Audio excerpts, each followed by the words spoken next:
Section B जो है, section B में question number 13 to question number 19 तक है और इसमें आपको क्वेश्चन नंबर 13 से 19 तक 7 क्वेश्चन होते हैं और आपको 5 क्वेश्चन करने हैं। ठीक है जी, 5 क्वेश्चन करने हैं और एक क्वेश्चन 6 मार्क्स का है, तो 5 क्वेश्चन कितने मार्क्स के होंगे?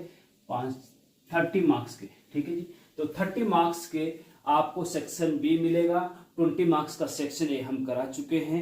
तो क्वेश्चन नंबर 13 है स्टूडेंट, इसमें क्वेश्चन नंबर 13 है कि रिजॉल्व इनटू पार्शियल फ्रैक्शन। आपको कंपोजिट फ्रैक्शन दे रखी है 5x plus 1 upon x square plus x minus 2। ठीक है जी, इसको आपको पार्शियल फ्रैक्शन में बदलना है, आंशिक भिन्न में। हाँ, पार्शियल फ्रैक्शन मतलब आंशिक भिन्न में बदलना है। ठीक है, तो कैसे बदलेंगे इसको आंशिक भिन्न में? तो देखो, इसमें 2-3 मेथड हैं, linear and non repeating, linear and repeating, इस प्रकार के हैं। इसके लिए डिटेल में आप पार्शियल फ्रैक्शन के डिटेल लेक्चर प्लेलिस्ट में जाएंगे, वहां मिल जाएंगे। इसको कैसे करना है, तो सबसे पहले तो ये देखा जाता है कि ऊपर जो ऊपर वाला आंसर है, हाँ, न्यूमरेटर और डिनोमिनेटर, न्यूमरेटर की जो पावर है वो इससे छोटी होनी चाहिए।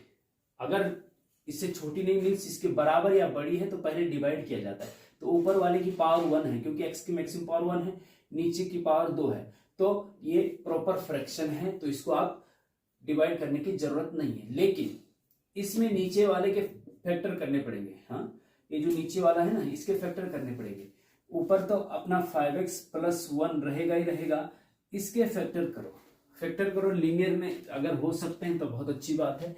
X square plus x minus 2 के फैक्टर कैसे करेंगे? देखिए, एक्स स्क्वायर का कोफिशिएंट क्या है? 1, जो सबसे आगे होता है उसका कोफिशिएंट लिया जाता है, और कांस्टेंट टर्म क्या है? -2। तो इन दोनों का मल्टीप्लाई 1 और -2 होता है। तो -2 के ऐसे टुकड़े करो कि जोड़ने या घटाने पे तो +1 आ जाए और मल्टीप्लाई में -2 आ जाए। ठीक है जी, तो +1 कैसे आएगा? 2 -1 करेंगे तो 2 में से 1 गए तो 1 बचेगा, और 2 और 1 का मल्टीप्लाई करेंगे तो -2 आएगा। ठीक है ना, तो कहने का मतलब ये है कि 2x और -x हो जाएगा। एक्स स्क्वायर तो अपनी जगह पे और -2 पे अपनी जगह, इसके टुकड़े होंगे, प्लस x के टुकड़े क्या होंगे? प्लस का 2x होगा और माइनस का x होगा, और माइनस का 2a आ गया। ठीक है जी, प्लस x के 2 टुकड़े हो गए, 2x और -x। 2x में से 1 x गए तो x ही बचता है ना। हाँ, अब देखिए जी, अब इतने पार्ट में और इतने पार्ट में कॉमन क्या क्या आ रहा है? इतने पार्ट में x कॉमन आ रहा है जी, x कॉमन आएगा तो यहाँ अंदर को क्या बचेगा? x प्लस 2 बचेगा जी। ठीक है जी, इसमें कॉमन क्या आ रहा है? -1 कॉमन आ रहा है। ठीक है जी, -1 कॉमन आ रहा है, अंदर क्या बचेगा? x प्लस 2 बचेगा। ठीक है, अब ये दोनों जो ब्रैकेट है इन दोनों में सेम आना चाहिए। अगर सेम आ गया तो समझो कि आपके फैक्टर सही हो रहे हैं। अब ये एक पद हो गया, एक दूसरा पद हो गया। ठीक है, टर्म हो गया। अब इसमें से कॉमन क्या आ रहा है? x प्लस 2 यहाँ भी है, यहाँ भी है, तो x प्लस 2 कॉमन ले लो भैया। ठीक है, कॉमन ले लो, तो यहाँ इसमें से x प्लस 2 कॉमन ले, क्या बचा? x बचा, क्यों? x बचा, ओके। और इसमें से x प्लस 2 कॉमन ले, क्या बचा? -1 बचा, तो -1 आ गया। तो x प्लस 2 और x माइनस 1 दो फैक्टर हो गए इसके। तो कहने का मतलब ये है कि x प्लस 2 और x माइनस 2 दो, सॉरी x माइनस 1 दो फैक्टर हो गए। ठीक है, तो ये लीनियर फैक्टर है। x प्लस 2 x की पावर 1 है और यहाँ पे x की पावर है, लीनियर और होल स्क्वायर भी नहीं है, तो लीनियर एंड नॉन रिपीटिंग है। हाँ, तो लीनियर जब दो फैक्टर बन जाते हैं ना, तो इसको हम क्या करते हैं? इसको हम लिखते हैं ऐसा कि अपॉन प्लस अपॉन। ठीक है, यहाँ पे क्या लिखेंगे? पहले वाला लीनियर फैक्टर लिखेंगे x प्लस 2। ठीक है, फिर यहाँ पे लिखेंगे x माइनस 1। ठीक है, प्लस ऊपर क्या लिखेंगे? देखो, जब नीचे लीनियर होता है ऊपर कांस्टेंट लिखा जाता है। कांस्टेंट कुछ भी रख दो आप, a रख दीजिए आप, और यहाँ पे b रख दीजिए क्योंकि दोनों लीनियर है। ठीक है जी, अब दिस इज इक्वल टू ये हो गया, इसको इक्वेशन 1 मान लो। क्या मान लो? इक्वेशन 1 मान लो। अब इसको सॉल्व करके a और b की वैल्यू निकाल लो और a और b की वैल्यू यहां रख दो, तो वही आंसर हो गया। लीनियर, हाँ, पार्शियल फ्रैक्शन में बदल है ना, ये कंपोजिट है। कंपोजिट मतलब जुड़ा हुआ है, तो उसको अलग अलग कर लिया हम। देखो, अलग अलग कर लिया, इसको पार्शियल फ्रैक्शन बोलते हैं। ठीक है, तो a और b की वैल्यू निकालनी है। तो अब इसमें आगे करेंगे क्या कि इसका एलसीएम ले लीजिए, दिस इक्वल टू दिस है ना, तो 5x plus 1 upon x plus 2 और x minus 1 is equal to, इसका एलसीएम यहाँ ले लीजिए, एलसीएम लेंगे तो इसका मल्टीप्लाई यहाँ, इसका मल्टीप्लाई अपॉन में, दोनों को मल्टीप्लाई, ठीक है जी। तो a के साथ हो जाएगा x माइनस 1 का मल्टीप्लाई, प्लस b के साथ हो जाएगा x प्लस 2 का मल्टीप्लाई, और अपॉन में आ जाएगा आपका x plus 2 into x minus 1, ठीक है। ये दोनों तरफ सेम रहता है तो ये कट जाता है। अब आपके पास बचा 5x प्लस 1 बराबर a into x minus 1 plus b into x plus 2, ठीक है जी। अच्छा, इसको इक्वेशन नंबर 2 मान लो। अब इसमें क्या करते हैं स्टूडेंट, a और b के निकालने के लिए, कि पहले दो फैक्टर यहाँ पे, एक x माइनस 1 और एक x प्लस 2, एक बार दोनों फैक्टर को एक एक करके जीरो रखेंगे, x माइनस 1 को जीरो रखेंगे और दूसरी बार फिर x प्लस 2 को जीरो रखेंगे। तो जब x माइनस 1 को जीरो रखेंगे तो कुछ वैल्यू निकलेगी, b की वैल्यू निकलेगी। Now put x minus 1 equal to 0। अगर x माइनस 1 जीरो रखेंगे तो एम्प्लाइज x बराबर क्या आएगा, x बराबर माइनस 1 इधर आएगा 1, ठीक है जी। तो x minus 1 equal to 0, implies x equal to 1 in equation 2, समीकरण 2 में x माइनस 1 बराबर 0, x बराबर 1 रखने पर, ठीक है जी। तो x बराबर 1 रखेंगे तो यहाँ पे क्या हो जाएगा, 5 गुणा 1 प्लस 1, तो 5 कम 5 6 हो जाएगा, इज इक्वल टू, यहाँ पे x माइनस 1 जीरो रखेंगे तो ये पूरा जीरो हो जाएगा, ठीक है जी। अब तो जीरो हम लिख नहीं रहे हैं, सीधे b लिख रहे हैं, b और x की जगह पे क्या है जी 1 प्लस 2 3 हो जाएगा, सीधे डायरेक्ट लिख रहे हैं, ओके। तो b बराबर क्या हो जाएगा, 3 इसके बटे में जाएगा 6/3 मतलब 2, तो b बराबर 2 हो गया जी, ठीक है जी। b बराबर 2 निकल गया, अब a की वैल्यू निकलेगी। अब जो b के साथ का है ना x प्लस 2, उसको जीरो रखो, दोनों फैक्टर एक एक करके जीरो रखते हैं, एंड पुट x प्लस 2 बराबर 0। और जब x प्लस 2 बराबर 0 तो x बराबर क्या होगा भैया, -2 होगा ना, प्लस 2 उधर जाएगा तो -2 होगा ना। इन इक्वेशन 2, समीकरण 2 में रखो इसको भी। तो x की जगह क्या रखना है, -2। तो अब जब यहाँ पे -2 रखेंगे तो 5 गुणा -2, x की जगह -2 है ना, plus 1 is equal to a into X की जगह क्या रखेंगे भैया, -2, और -1 वहां ऑलरेडी है, और प्लस आपका ये तो जीरो है, तो b इंटू जीरो मतलब पूरा जीरो हो जाएगा जी, है ना, उसको लिखने की जरूरत नहीं है। एम्प्लाइज 5 गुणा -2, यहाँ 5 में से 2 मत घटा देना, गुणा करना है, ब्रैकेट का मतलब मल्टीप्लाई होता है, 2 का गुणा -2 में करना है तो माइनस का 10 आएगा भैया, है ना, और प्लस का पूरा टोटल ही कर दो यार, छोड़ो, है ना, माइनस का 10 और प्लस का 1, तो माइनस का 9 बचे ना, हाँ बचा, बिल्कुल बचा जी। और ये माइनस का 2 और माइनस का 1, माइनस का 3 हो जाएगा, तो माइनस का 3a हो जाएगा ना, हाँ, तो a बराबर क्या होगा भैया, माइनस का 9 बटे माइनस का 3 होगा ना, माइनस से माइनस 3 किया 9, तो 1 का मान 3 आ गया जी, हाँ। अब नाउ पुट द वैल्यू, अब क्या लिखेंगे, now put a is equal to 3 और and b is equal to क्या है, b है आपका 2, इन इक्वेशन, कौन सी इक्वेशन में रखेंगे, 1 में रखेंगे जी, इन इक्वेशन 1।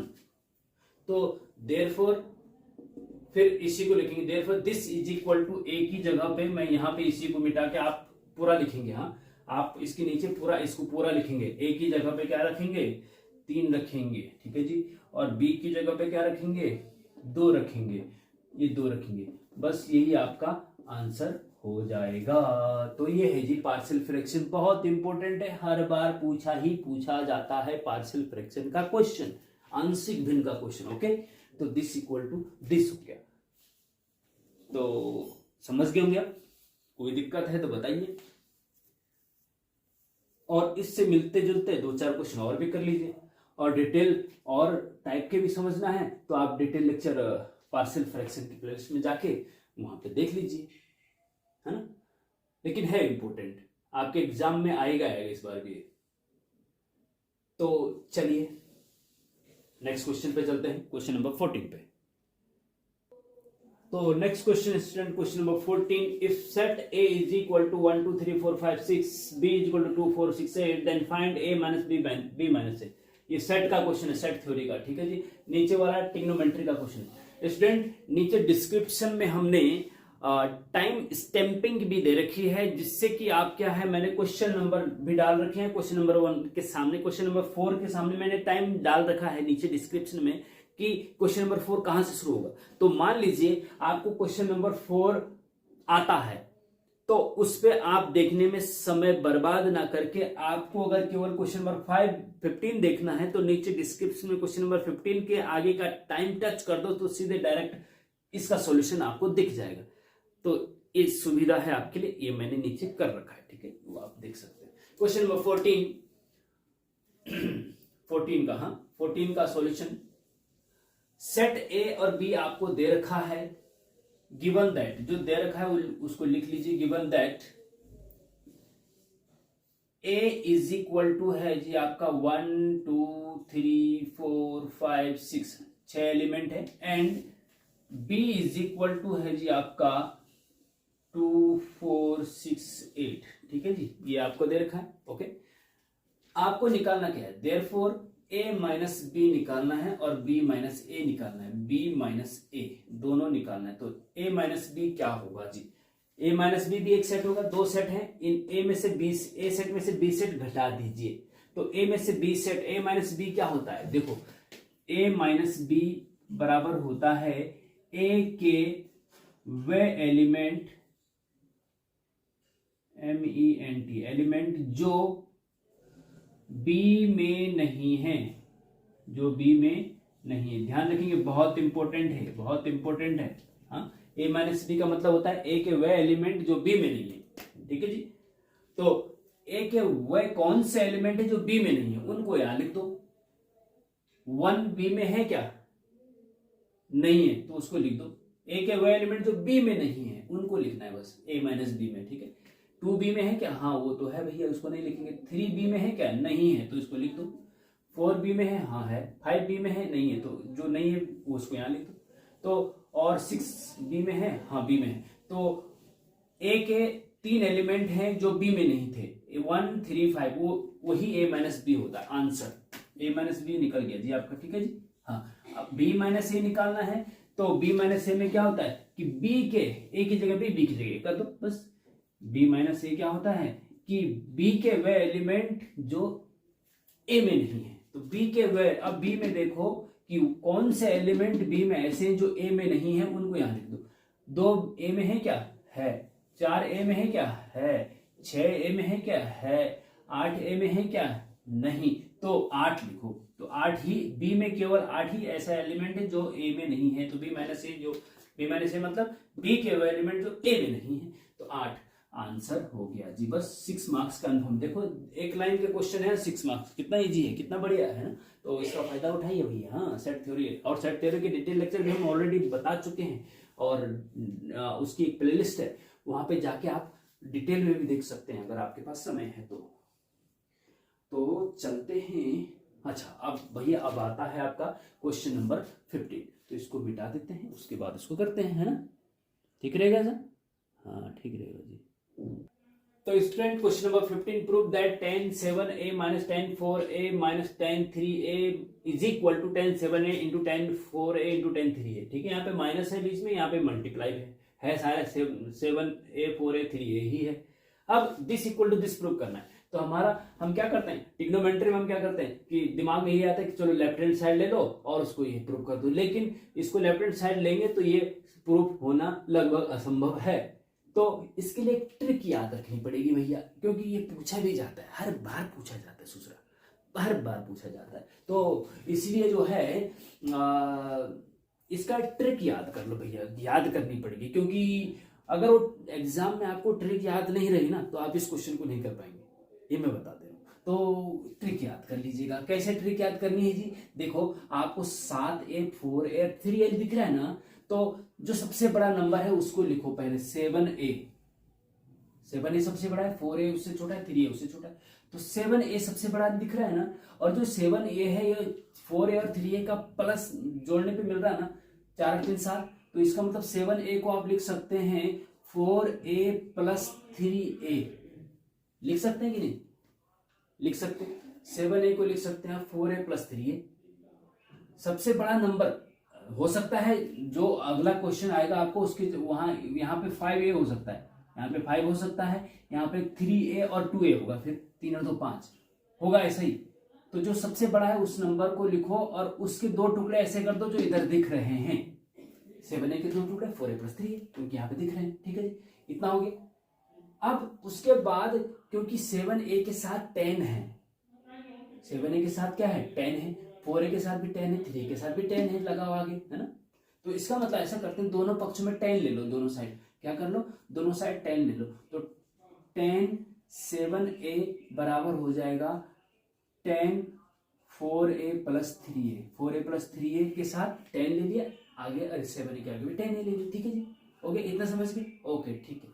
अच्छा, एम्प्लाइज 10 7a अपनी जगह पे है, 10a + b का फॉर्मूला लगाओ। आपको पता होना चाहिए क्योंकि 10a + b बराबर क्या होता है, क्या होता है बताओ, ये पता होना चाहिए। ट्रिग्नोमेट्री का डिटेल लेक्चर अगर आपने देखे हैं तो आपको पता होगा, वहां पे हमने सब चीज बता रखा है कि बहुत अच्छे से ना। 10a + b बराबर होता है 10a + 10b upon 1 - 10a × 10b। ये फॉर्मूला आपको पता होना चाहिए, याद होना चाहिए, तभी आप कर पाएंगे जी इसको, है ना। तो अगर ये फॉर्मूला पता है तो 10a + b बराबर 10a + 10b अपॉन 1 - 10b होता है, और a की जगह यहाँ पे 4a है, b की जगह पे 3a है। ठीक है, कोई दिक्कत नहीं। तो 10a + 10b, तो इसका हो जाएगा 10 4a + 10 3a upon 1 - 10a 10b, 10 4a × 10 3a। ठीक है जी, ये आपको पता होना चाहिए, क्या दिक्कत है इसमें, हाँ कोई दिक्कत ही नहीं है। अब क्रॉस मल्टीप्लीकेशन, इसका मल्टीप्लाई इसके साथ हो जाएगा, क्रॉस मल्टीप्लीकेशन। हाँ, इसके अपॉन में क्या है, इसके अपॉन कुछ नहीं, मतलब 1 है, तो 1 का मल्टीप्लाई इसके साथ और इसका मल्टीप्लाई इसके साथ। ठीक है, कोई दिक्कत नहीं, ओके। तो दूसरे से कर रहे हैं, समस्या ही खत्म हो गई है। ओके, तो इस पूरे का मल्टीप्लाई 10 7a में होगा, तो 1 का मल्टीप्लाई यहां होगा तो 10 7a हो जाएगा। फिर इसका साथ माइनस 10 7a को इसके साथ मल्टीप्लाई होगा तो 10 - 10 7a × 10 4a × 10 3a। ठीक है जी, इज इक्वल टू 1 को मल्टीप्लाई। अब इसको लिख दो इधर, क्रॉस मल्टीप्लीकेशन तो आता होगा ना, 10 4a + 10 3a। ठीक है जी। अप्लाइड मैथ्स पॉलिटेक्निक अगर आपको पढ़ना है तो मैथ्स गुरु NN के अलावा आपको कुछ भी पढ़ने की जरूरत नहीं, कुछ भी पढ़ने की, बुक भी नहीं, कोई और कुछ भी नहीं, नोट्स कुछ भी नहीं। अगर मेरे वीडियो लेक्चर सीरियल से आपने देख लिए, पिछले सालों के क्वेश्चन पेपर आपने अच्छे से देख लिए, तो 100% आप पास हो जाओगे, 100%। तो ये हो गया जी। अच्छा, अब हमें जो प्रूफ करना है, क्या करना है, अच्छा 7a के साथ ये चाहिए हमें सिंगल वाले, तो इनको इधर लाओ और भैया इनको उधर ले जाओ। जो मल्टीप्लाई वाले हैं ना उनको उधर ले, मल्टीप्लाई वाले उधर चाहिए। लेफ्ट हैंड साइड में हमने ऐड वाले, तो 10 7a तो रहेगा इधर, ये दोनों इधर आएंगे तो माइनस के हो जाएंगे ना, तो माइनस का 10 4a और माइनस का 10 3a। ठीक है, इज इक्वल टू, अब माइनस और मल्टीप्लाई उधर जाएगा तो प्लस का हो जाएगा, तो ये हो जाएगा 10 7a × 10 4a × 10 3a। ठीक है जी, दिस इक्वल दिस हो गया ना। देखो ये प्रूफ करना था, ये आ गया ना, दिस इक्वल दिस आ गया, तो भैया हो गया प्रूफ, बस खत्म। तो कहने का मतलब ये है कि थोड़ा सा आपको यहाँ पर ट्रिक लगानी पड़ेगी। 7a कौन सा रखा, जो सबसे बड़ा नंबर था, और उसको 2 भागों में डिवाइड ऐसे किया जो यहाँ पे थे। फिर 10 इसलिए लिया हमने कि क्योंकि 10 प्रूफ करना था, 10 दोनों साइड ले लिया, और फिर फॉर्मूला तो हो गई, बस तब सिंपल आ गया, तब कोई दिक्कत नहीं। ठीक है, तो इस प्रकार से स्टूडेंट इसको भी कर सकते हैं आप। तो चलते हैं नेक्स्ट क्वेश्चन। अगर इस क्वेश्चन पेपर को आपने आसानी से समझ लिया तो आने वाला क्वेश्चन पेपर आप आसानी से सॉल्व कर सकते हैं। बहुत इंपॉर्टेंट क्वेश्चन पेपर है, एक एक क्वेश्चन को बहुत अच्छे से समझने की कोशिश करिए। तो नेक्स्ट चलते हैं क्वेश्चन नंबर 16 पे। क्वेश्चन नंबर 16, तो स्टूडेंट क्वेश्चन नंबर 16 है, prove that sine 150 degree into cos 120 degree plus cos 330 degree into sine 660 degree is equal to -1 prove करना है। तो ट्रिग्नोमेट्री का क्वेश्चन है, कैसे इसको करेंगे देखिएगा। सॉल्यूशन इसका हम क्या करते हैं, लेफ्ट हैंड साइड लेते हैं और राइट हैंड साइड प्रूव कर देते हैं, ऐसे ही तो करते हैं, है ना। तो लेफ्ट हैंड साइड लिखेंगे, वो है आपकी sine 150 degree into cos 120 degree plus cos 333 degree into sine 660 degree. ठीक है जी, इतना हो गया।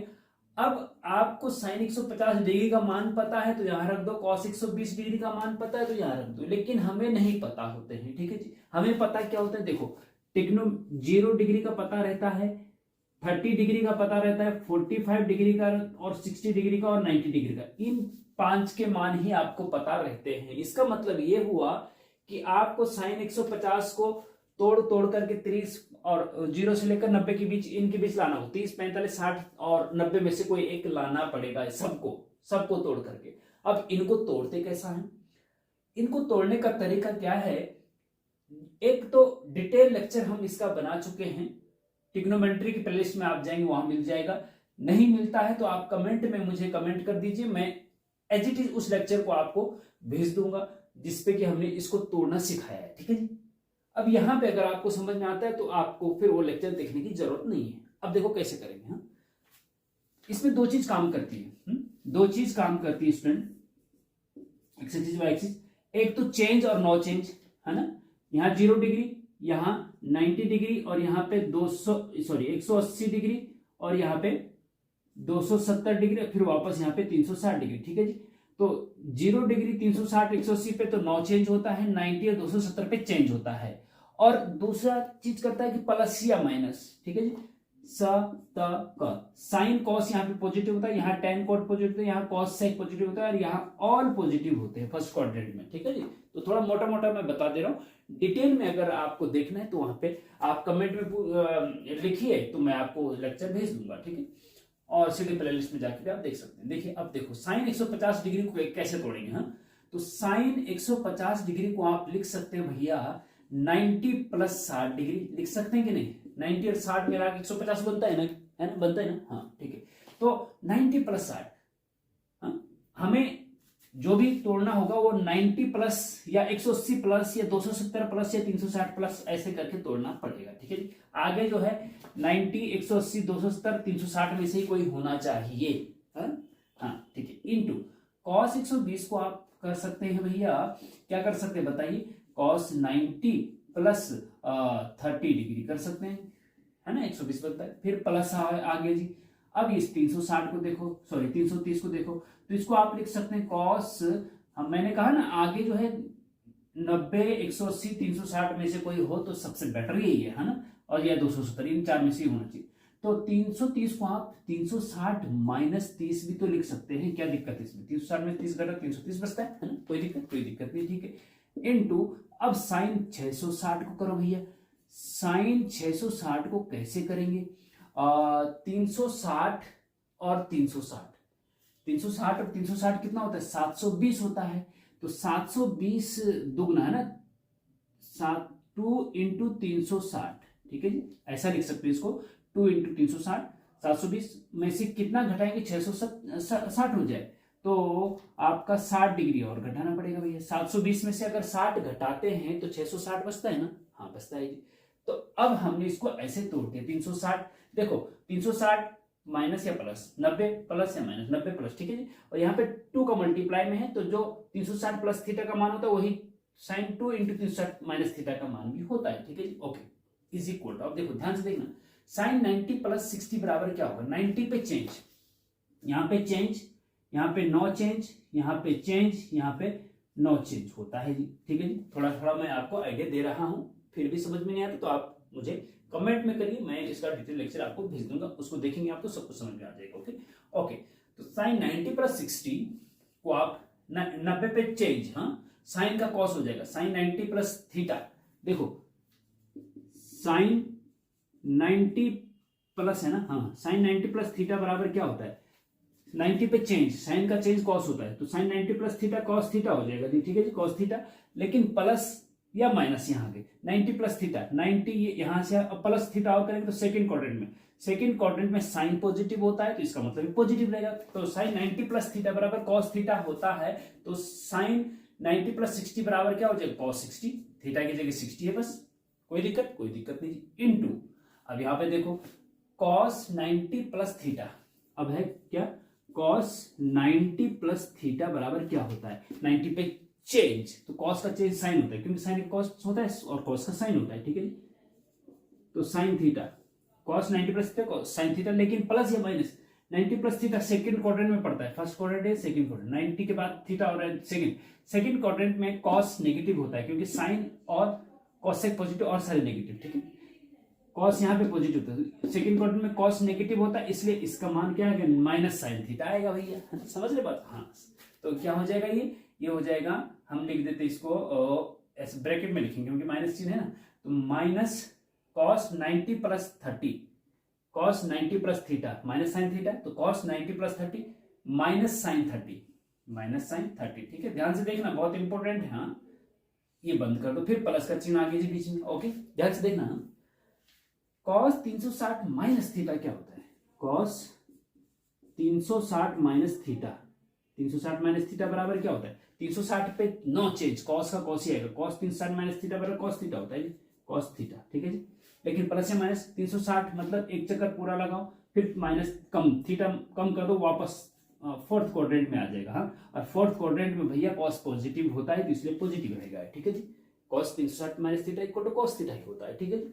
अच्छा, तो जब कॉस 360 माइनस कॉस थीटा होता है, तो कॉस 360 माइनस 30 बराबर कॉस 30 डिग्री होगा, क्या होगा, कॉस 30 डिग्री, ओके, ठीक है। इनटू अब साइन, अब देखो आपको पता होना चाहिए कि साइन 2 इंटू 360 हो या 3 इंटू 360 हो या 4 इंटू 360 हो, वो 360 का ही काम करता है, मतलब n into sine 360 minus theta, जो साइन 360 माइनस थीटा का मान होता है, वही साइन 2 इंटू 360 माइनस थीटा का मान भी होता है, 3 इंटू 360 मल्टीप्लाई में कुछ भी हो आगे नंबर, हाँ। तो साइन 360 माइनस थीटा बराबर 360 पे नो चेंज, तो साइन थीटा ही आएगा, लेकिन प्लस या माइनस 360 माइनस थीटा कौन से क्वाड्रेंट में पड़ता है, देखो 360 पूरा यहां आ गया, फिर माइनस थीटा मतलब वापस आएगा तो फोर्थ क्वाड्रेंट में, और फोर्थ क्वाड्रेंट में साइन भैया नेगेटिव होता है, यहाँ कॉस पॉजिटिव होता है ना, तो ये माइनस आएगा, तो माइनस साइन थीटा, ठीक है जी, क्या आएगा, माइनस साइन थीटा, थीटा की जगह 60 डिग्री है, ओके, इतना समझ में आ गया, बस हो गया काम। अब देखो 60 30 30 60, तो ये इन 4 5 में से एक एंगल होना, तो सारे वही है ना, तो cos 30 का मान आपको पता होना चाहिए, क्योंकि sin 30 का मान √3/2 होता है, तो cos 30 का मान 1/2 होता है, ठीक है जी, ये हो गया। फिर इनटू sin 30 का मान क्या होता है, sin 30 का मान 1/2 होता है, तो माइनस 1/2, माइनस तो आगे ही इंटू में है दोनों, फिर प्लस cos 30 का मान क्या होता है भाई, जब cos 60 का मान 1/2 तो cos 30 का मान √3/2, ये आपको टेबल पता होना चाहिए, हाँ, नहीं पता तो डिटेल लेक्चर ट्रिग्नोमेट्रिक देख लीजिए। इनटू sin 60 का मान √3/2 होता है जी, ये आपको पता होना चाहिए, ठीक है जी, ओके। अब देखिए, सॉरी, हाँ माइनस चिन्ह भी आएगा, हाँ यहाँ ध्यान रखना, माइनस था ना लगे, हाँ। अब देखो इन दोनों को मल्टीप्लाई करेंगे तो -1 और 1 का मल्टीप्लाई 1 होता है, माइनस प्लस माइनस माइनस हो जाएगा, 2 दूना 4, -1/4, ठीक है। इन दोनों को मल्टीप्लाई होगा तो माइनस चिन्ह आगे आ जाएगा, √3 इंटू √3, √3 इंटू √3 3 होता है जी, अपॉन 2 दूना 4 होता है, ठीक है जी। अब हर तो 4 है, -1 और -4 जुड़ करके -1 -3 जुड़ करके माइनस का 4 हो जाएगा जी, 4 से 4 कटेगा -1 आ जाएगा जी, और -1 ही आपको प्रूव करना था जी, यही आपकी right hand side equal to right hand side, ठीक है जी, प्रूव्ड।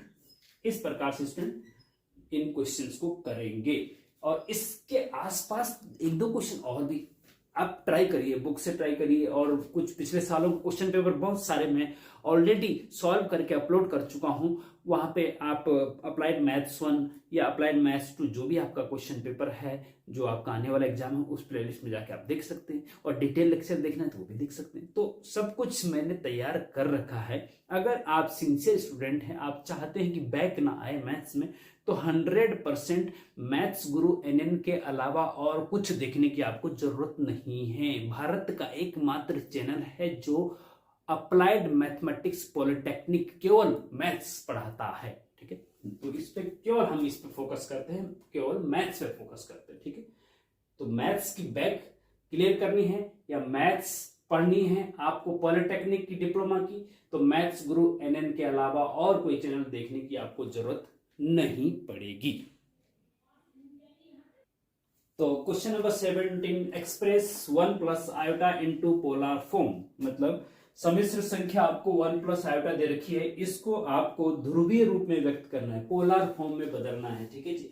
अब पोलर फॉर्म क्या होता है ये आपको डिटेल में हम बता चुके हैं, जैसे कि z is equal to a plus iota b एक कॉम्प्लेक्स नंबर है, इसको पोलर फॉर्म में r cos theta plus iota r sin theta के रूप में बदला जाता है, इसको पोलर फॉर्म कहते हैं, ठीक है जी।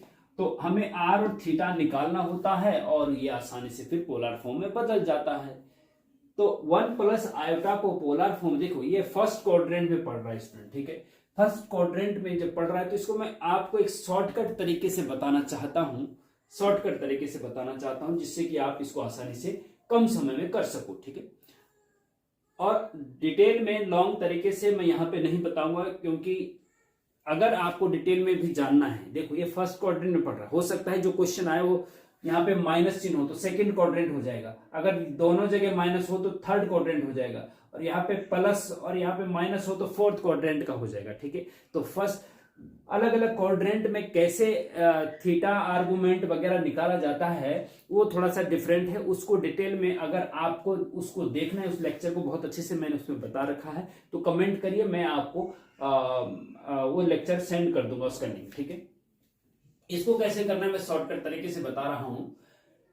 1 प्लस आयोटा को आपको पोलर फॉर्म में बदलना है जी, ठीक है जी। तो कैसे बदलेंगे, आप क्या करेंगे कि जो ये 1 प्लस आयोटा है ना, 1 प्लस आयोटा है, उसको आप जो इसका आर्गुमेंट है, मॉडुलस है, सॉरी मॉडुलस जो है ना, r is equal to under, जैसे इसका मॉडुलस निकालते हैं किसी भी कॉम्प्लेक्स नंबर का, वो क्या होता है, मॉड आर से डिनोट करते हैं उसको, ए स्क्वायर प्लस बी स्क्वायर होता है, ठीक है जी। तो यहाँ पे r बराबर क्या हो जाएगा, a की जगह 1 है और b की जगह आयोटा का कोफिशिएंट क्या है 1 है, तो 1 का स्क्वायर और 1 का स्क्वायर बराबर हो जाएगा √2, ठीक है जी। तो r बराबर √2, तो √2 इसका जो है मॉडुलस है, तो जो इसका मॉडुलस निकल रहा ना उससे इसको मल्टीप्लाई भी कर दो और डिवाइड भी कर दो, ठीक है। जो इस कॉम्प्लेक्स नंबर का मापांक निकल रहा है, मॉडुलस निकल रहा है, उससे दिए गए कॉम्प्लेक्स नंबर को मल्टीप्लाई भी करो डिवाइड भी करो, इससे कर जाएगा वही कॉम्प्लेक्स नंबर मिलेगा कि नहीं, है ना। ओके, अब क्या करेंगे कि 1/√2 का तो अंदर मल्टीप्लाई कर दो और इस √2 को बाहर ही रहने दीजिए भैया, है ना। 1/√2 का 1 के साथ 1/√2 हो जाएगा, प्लस आयोटा 1/√2 हो जाएगा, ठीक है जी। Okay okay, is equal to √2 और 1/√2 को देखो हमें कॉस के फॉर्म में लाना ना, पहले वाला कॉस दूसरा वाला साइन, है ना। तो 1/√2 कॉस में किसकी वैल्यू होती है, तो कॉस 45 की होती है, तो इसको cos π/4 लिख दीजिए, cos π/4 मतलब cos 45 एक ही बात है, ठीक है, ये रेडियन में, प्लस आयोटा साइन में 1/√2 cos sin π/4 की वैल्यू होती है भैया, तो ये आपका आंसर हो जाएगा, सिंपल है बिल्कुल, है ना। देखो पोलर फॉर्म में r ये है, थीटा आपका π/4 है, और प्रॉपर तरीके से करते हैं पूरा तो उसमें भी r और थीटा ही निकालना पड़ता है, यहाँ पे डायरेक्ट r थीटा आ गए, तो कॉम्प्लेक्स नंबर को हमने पोलर फॉर्म में चेंज कर दिया, बहुत सिंपल, बहुत इजी, हाँ, फर्स्ट क्वाड्रेंट के लिए, ठीक है। तो अब चलते हैं नेक्स्ट क्वेश्चन पे। तो next question student find the differential coefficient of cos x bye first principal, मतलब cos x का प्रथम सिद्धांत से अवकलन गुणांक ज्ञात करना है, cos x का डिफरेंशिएशन ज्ञात करना है आपको, ठीक है जी। cos x का वैसे तो आपको पता होगा कि cos x का जो डिफरेंशिएशन होता है वो होता है माइनस साइन x, ठीक है जी, यही पता है ना आपको। हाँ, तो cos x का डिफरेंशिएशन माइनस साइन x होता है। ये कह रहा है कि cos x का डिफरेंशिएशन बताइए, तो आप डायरेक्ट इसको भी लिख सकते हैं, लेकिन नहीं, क्योंकि फर्स्ट प्रिंसिपल से निकालिए, फर्स्ट प्रिंसिपल से, तो फर्स्ट प्रिंसिपल से करना पड़ेगा, आएगा आंसर यही आएगा, लेकिन फर्स्ट प्रिंसिपल से करना पड़ेगा, ठीक है जी। अब फर्स्ट प्रिंसिपल से कैसे करते हैं, ये वाला फर्स्ट प्रिंसिपल वाला क्वेश्चन हर बार पूछा जाता है। cos x की जगह हो सकता है आपको sin x आ जाए, हो सकता है tan x आ जाए, या log x आ जाए, या a की पावर x आ जाए, x की पावर n आ जाए, x की पावर n, इनमें से कुछ एक आ सकता है। और ये सारे क्वेश्चन हम ऑलरेडी करा चुके हैं प्लेलिस्ट, डिफरेंशिएशन की प्लेलिस्ट में जाके आपको इसका लेक्चर भी फर्स्ट प्रिंसिपल से कैसे कैसे क्वेश्चन को सॉल्व किया जाता है, 3-4 प्रकार के क्वेश्चन हमने सॉल्व कर रखे हैं, वहां पे जाके आप देख सकते हैं। अगर नहीं मिलता है तो कमेंट पूछ लीजिए और मैं आपको लिंक भेज दूंगा, ठीक है। अब इसको कैसे करेंगे, देखिए, जब भी फर्स्ट प्रिंसिपल वाला क्वेश्चन करना हो डिफरेंशिएशन, तो जो जिसका करना है डिफरेंशिएशन cos x का करना है, उसको fx मान लो, ठीक है। जिसका भी करना हो, sin x हो चाहे कोई भी हो, let fx is equal to cos x, ठीक है।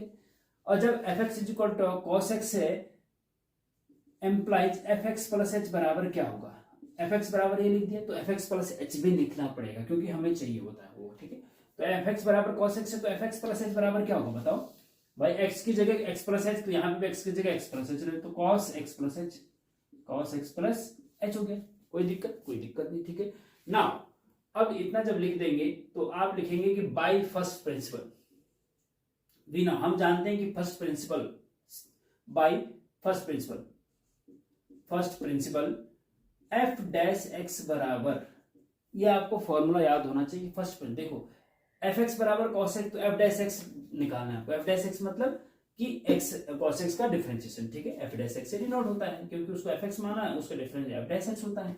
तो f डैश x बराबर क्या होगा, तो अवकलन का जो प्रथम सिद्धांत है वो उसका f डैश x निकालने का फॉर्मूला ये है कि f डैश x बराबर लिमिट h टेंड्स टू 0, याद रखेंगे इसको, हाँ याद रखेंगे, fx plus h minus fx upon h, ये फॉर्मूला है भैया, याद रखना है, ठीक है, इसका अलावा कुछ तरीका नहीं, ठीक, बस इतना याद है तो सिंपल है, फिर आगे कोई दिक्कत नहीं। लिमिट h टेंड्स टू 0 तो है ही भैया, है ना, और ब्रैकेट के अंदर fx प्लस h की जगह क्या है, cos x प्लस h है, cos x प्लस h है, माइनस fx की जगह क्या है, cos x है, बस इसीलिए हमने ये लिखे दोनों, अपॉन h है जी, ठीक है जी। हाँ, अब यहां पे देखेंगे cos, इसको a मान लो, इसको b, cos या c, आपको पता है ना, cos c minus cos d, cos c minus cos d का फॉर्मूला यहां पे लगा दो। अब ये cos c minus cos d का फॉर्मूला भाई आपको पता होना चाहिए, ये ट्रिग्नोमेट्री में हम ऑलरेडी पढ़ा चुके हैं।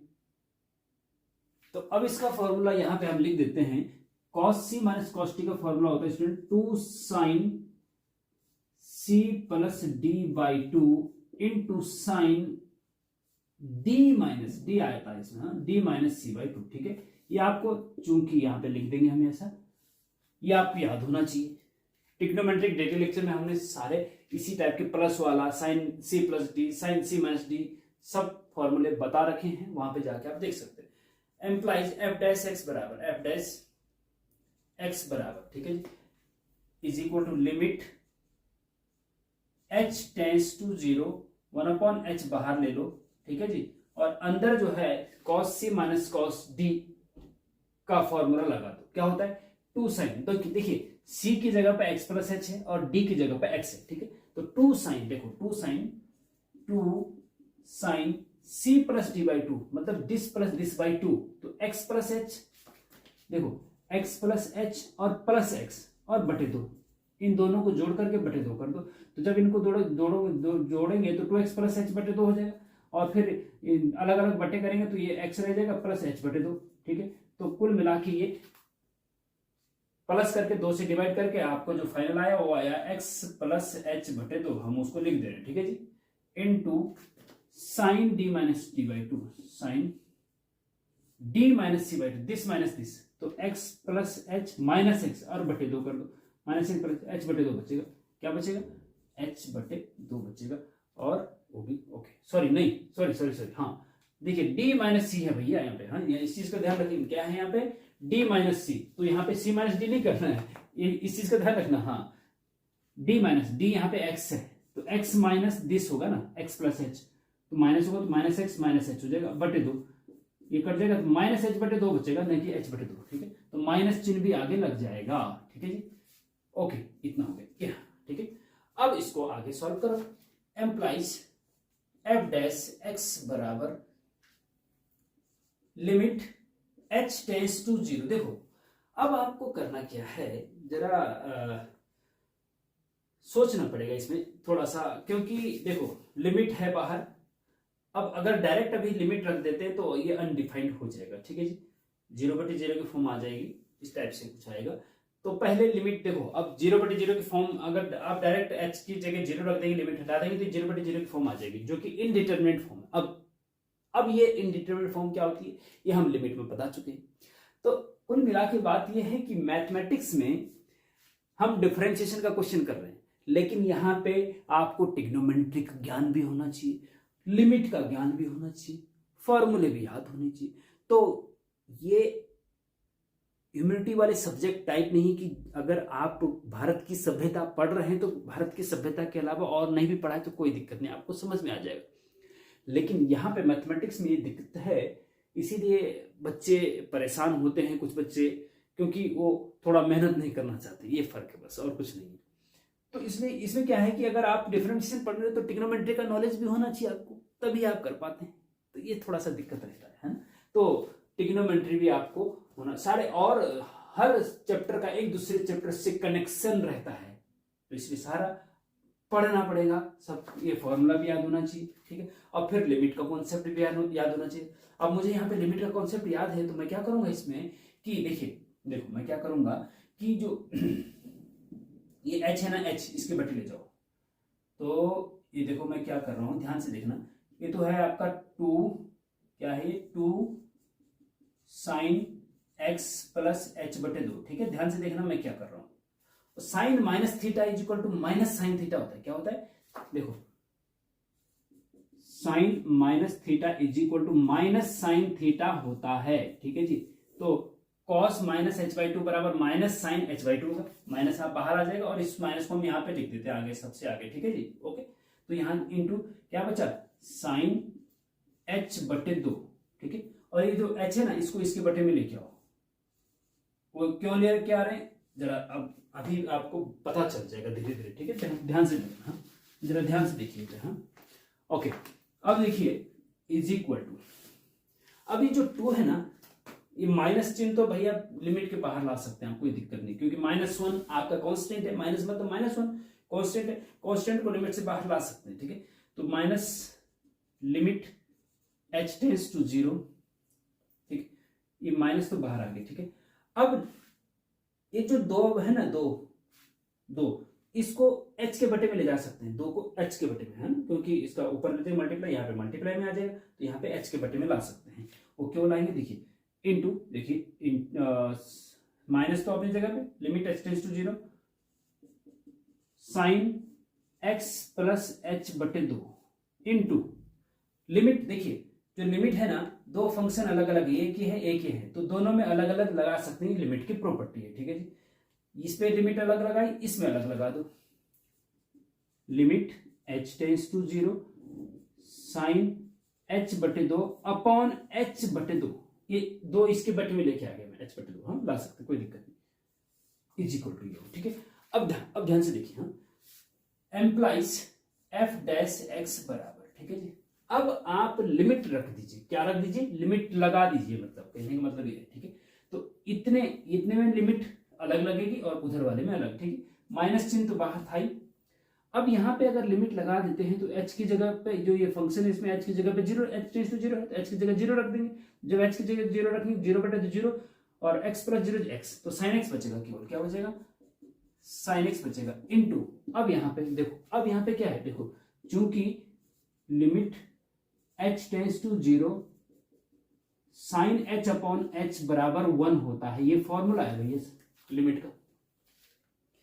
अगर यहाँ पे x टेंस टू 0 तो साइन x बटे x होना चाहिए। सेम एंगल ऊपर जो एंगल में है वही अपॉन में होना चाहिए। यहाँ limit x tends to 0, angle में h बटे 2 है तो अपॉन में भी h बटे 2 होना चाहिए, इसलिए हमने इस 2 को यहाँ इसके लिए लाया था, क्योंकि वो फॉर्मूला बन जाता है। उसकी जगह हम 1 रख सकते हैं, इस पूरे की जगह हम क्या रख सकते हैं, 1 रख सकते हैं।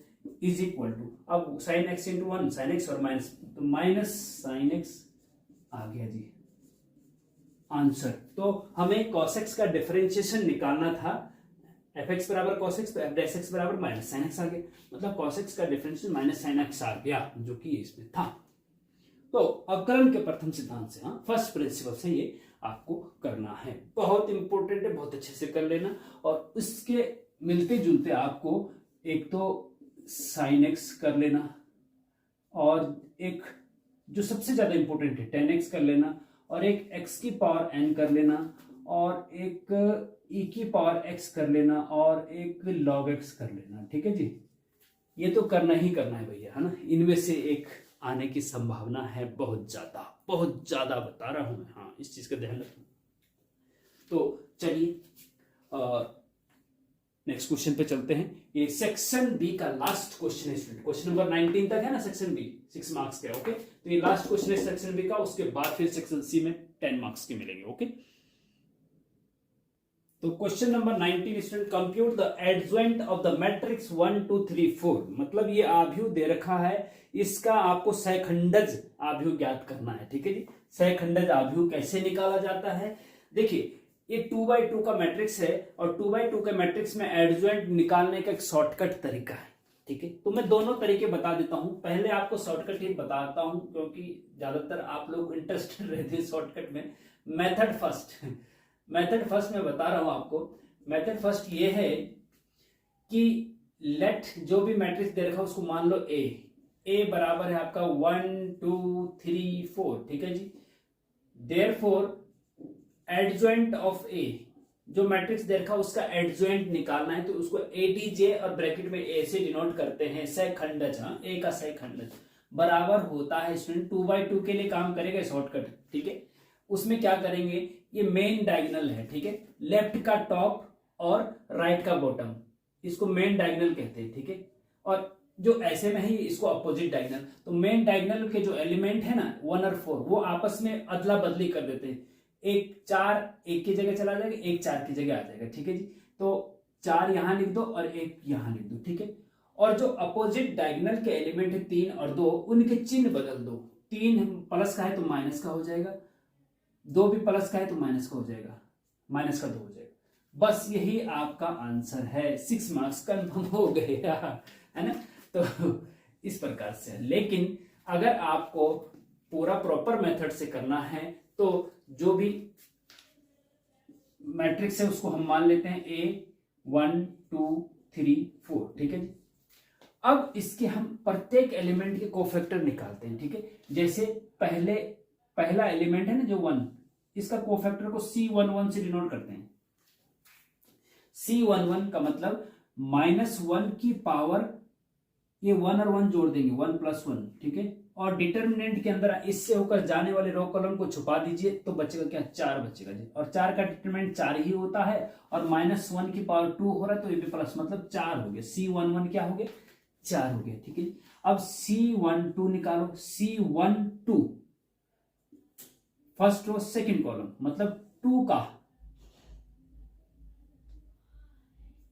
कोफैक्टर, तो -1 की पावर 1 + 2, यहां पे 1 + 2 हो जाएगा, 1 + 2, और डिटर्मिनेंट के अंदर इस 2 से होकर जाने वाले रो कॉलम को छुपा दीजिए, 3 बचता है। तो 3 का डिटर्मिनेंट 3 ही होता है, और -1 की पावर 3 माइनस होता है, तो माइनस का 3 हो जाएगा जी। ठीक है, ओके, कोफैक्टर निकालते हैं पहले, एडजॉइंट के लिए पहले कोफैक्टर निकालते हैं। C11, अब 3 का कोफैक्टर क्या होगा, सेकेंड रो फर्स्ट कॉलम, मतलब C21, second row first column C21 is equal to -1 की पावर 2 + 1, 2 + 1, और डिटरमिनेंट के अंदर इस 3 से होकर जाने वाले रो कॉलम को छुपा दे, 2 बच रहा है। ठीक है जी, तो -1 की पावर 3 माइनस होता है, 2 का डिटरमिनेंट 2 ही होता है, तो -2 आ जाएगा जी, है ना।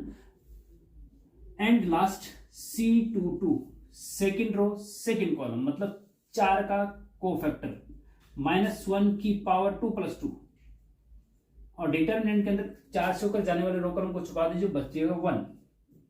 ये हुआ आपका -1 की पावर 4 प्लस हो जाता है, 1 का डिटरमिनेंट 1 होता है तो 1 हो गया जी, ठीक है। अब एडज्वाइंट, देयरफॉर एडज्वाइंट ऑफ ए बराबर जो होता है ना वो होता है कोफैक्टर्स। कोफैक्टर्स का डिटरमिनेंट बनाओ और उसका ट्रांसपोज कर दो, उसका परिवर्तन कर दो। कोफैक्टर का 1 का कोफैक्टर क्या निकला है भैया, 4 निकला है, तो 1 की जगह 4 रख दो। कोफैक्टर एडज्वाइंट ऑफ ए जो होता है ना वो कोफैक्टर के आव्यूह का ट्रांसपोज है, कोफैक्टर के मैट्रिक्स का ट्रांसपोज होता है, ठीक है। तो C11 4 लिख दिया। C12 मतलब 2 का कोफैक्टर -3 आ गया, 3 का कोफैक्टर क्या आया -2 आया है, 4 का कोफैक्टर क्या है 1 आया है, ठीक है जी। इसका ट्रांसपोज, ट्रांसपोज का मतलब होता है टी लगा दी ना इसके ऊपर, इसलिए ट्रांसपोज का मतलब रो को कॉलम में, रो को कॉलम में बदल दो, ठीक है जी। तो ये हो जाएगा रो में 4 और -3 इसको कॉलम बना दो, 4 और -3 ऐसे में आ जाएगा। ये -2 और 1 है तो ये -2 और 1 ऐसे में आ जाएगा, ठीक है जी। यही आपका आंसर हो गया, ठीक है। अब देखो सेम यही कि नहीं है, देखो 4 1 सेम, हाँ। तो ये शॉर्टकट तरीका है, ये थोड़ा लॉन्ग कट तरीका है। और यहाँ पे 3/3 का आएगा, 3 रो 3 कॉलम आएंगे, तब शॉर्टकट तरीका नहीं चलेगा, तब आपको ऐसे करना पड़ेगा, ओके। और डिटेल लेक्चर भी हम बता चुके हैं, मैट्रिक्स में आप जाएंगे तो वहां पे आपको मिल जाएगी, मैट्रिक्स की प्ले लिस्ट में जाना पड़ेगा, ओके। हाँ, तो स्टूडेंट इस प्रकार से क्वेश्चन नंबर 19 मतलब सेक्शन बी भी कंप्लीट हो गया है। अब हमारा बचा है सेक्शन सी। सेक्शन सी में आपको 7 क्वेश्चन इसमें भी दिए जाते हैं और उसमें से आपको 5 करने पड़ते हैं। एक क्वेश्चन आपका 10 मार्क्स का होता है, 50 मार्क्स का सेक्शन सी है और 30 मार्क्स का सेक्शन बी और 20 मार्क्स का सेक्शन ए। मतलब सेक्शन बी और ए जो है 50 मार्क्स का और सी अकेला 50 मार्क्स का, ठीक है। तो ये भी बहुत इंपॉर्टेंट है। इसमें आपका क्रेमर रूल से आ रखा है, बाइनोमियल थ्योरम से आ रखा है और आपका ट्रिग्नोमेट्री से आ रखा है, कॉम्प्लेक्स नंबर से आ रखा है, तो सारे मैक्सिमा मिनिमा से आ रखा है, डिफरेंशिएशन से आ रखा है, बहुत सारे इंपॉर्टेंट है, सारे के सारे बहुत ज्यादा इंपॉर्टेंट है। इनकी प्रैक्टिस अगर आप कर लेंगे तो 10 मार्क्स का क्वेश्चन अगर एक भी हो जाए तो सीधे सीधे 10 मार्क्स आ जाते हैं ना। तो नेक्स्ट लेक्चर में हम इस सेक्शन सी को कराएंगे, तब तक सेक्शन बी तक 19 क्वेश्चन तक आप बिल्कुल रट डालिए, बिल्कुल रट डालिए और उसके आसपास सारे, क्योंकि ये बहुत ज्यादा इंपॉर्टेंट क्वेश्चन पेपर है। इससे मिलते जुलते ही क्वेश्चन आपको मिलेंगे, मैं बता रहा हूं, क्योंकि हम तो चेक करते हैं ना आप लोगों की कॉपी हर साल, हर 6 महीने में चेक करते हैं। अब देखते हैं कैसा लिखा बच्चे ने। इजी से इजी क्वेश्चन भी आप गड़बड़ कर देते हैं क्योंकि प्रैक्टिस नहीं करते, मैथ्स गुरु NN नहीं देखते इसलिए। तो कोई बात नहीं, चलो अगली बार से ध्यान रखिए।